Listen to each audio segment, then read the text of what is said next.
વિશ્વ પર્યાવરણ દિન નિમિત્તે અમદાવાદમાં શરૂ કરાયું વધુ એક અભિયાન। 5 જૂનના રોજ ચાંદોડિયા ખાતે 40 લાખ વૃક્ષ વાવવાના અભિયાનની શરૂઆત કરવામાં આવી। ગ્રીન કવર 12.5% વધ્યું છે, જેની નોંધ વડાપ્રધાને લીધી। મિશન મિલિયન ફોરનો શુભારંભ કરવામાં આવ્યો।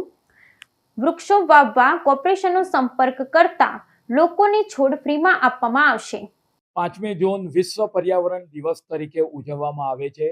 આજે ચાંદોડિયા ખાતે ગુજરાત રાજ્યના માનનીય મુખ્યમંત્રી શ્રી ભૂપેન્દ્રભાઈ પટેલ સાહેબના વરદ હસ્તે મિશન મિલિયન ફોર 40 લાખ વૃક્ષોનું આયોજનનો આજે શુભારંભ કરવામાં આવ્યો છે। માનનીય મુખ્યમંત્રી શ્રીએ, માનનીય મેયર શ્રીએ, ડેપ્યુટી મેયર શ્રી, તમામ ધારાસભ્ય, અધિકારી અને નગરજનોની ઉપસ્થિતિમાં સિંદૂર વન આ ચાંદોડિયા ખાતે આજ કરીએ કે એનું વનીકરણ કરવામાં આવ્યું છે। માનનીય મુખ્યમંત્રી શ્રી સિંદૂર વન એને આપણે વાત કરીએ કે ઝાડ ત્યાં આગળ રોપી આજે અભિયાનની શરૂઆત કરવામાં આવી છે।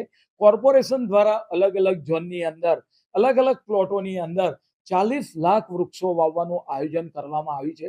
પરિણામે છેલ્લા 3 વર્ષ દરમિયાન મહાનગરના ગ્રીન કવરમાં એ પણ ખૂબ જ વધારો થયો છે।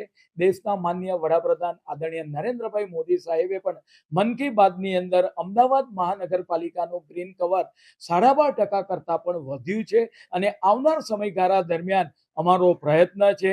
રાજ્ય દેશના ગૃહ અને સહકાર મંત્રી આદરણીય અમિતભાઈ શાહ સાહેબ, ગાંધીનગર લોકસભાના લોકપ્રિય સાંસદ, તેમના મત વિસ્તારની અંદર દરેક ચેરમેન સેક્રેટરીને પર્કોલેટિંગ વેલ માટે અને વૃક્ષારોપણ માટે અપીલ કરતા હોય છે કે ભાઈ વૃક્ષ વધારે માત્રામાં લાવો। પરિણામે જે કોરોના દરમિયાન આપણને ઓક્સિજનની તકલીફ પડી, તદુપરાંત જે રીતે ગ્લોબલ વોર્મિંગ થઈ રહ્યું છે, આ તકલીફો સામે આપણે મહાનગરને ઝઝૂમવું ના પડે એટલા માટે મિશન મિલિયન ફોરનો આજથી શુભારંભ થયો છે।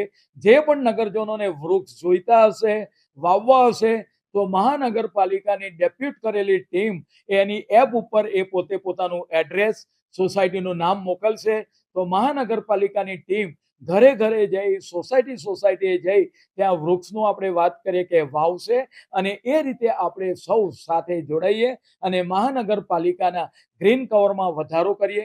અમે આ વખતે એપ્લિકેશનના માધ્યમથી, સોશિયલ મીડિયાના માધ્યમથી અને દરેક ઇન્ફ્લુએન્સરનો પણ ઉપયોગ કરી ગ્રીન કવર કઈ રીતે વધે એ માટેનો પ્રયત્ન મહાનગરપાલિકાનો આગામી ચોમાસાની સિઝન દરમિયાન રહેશે।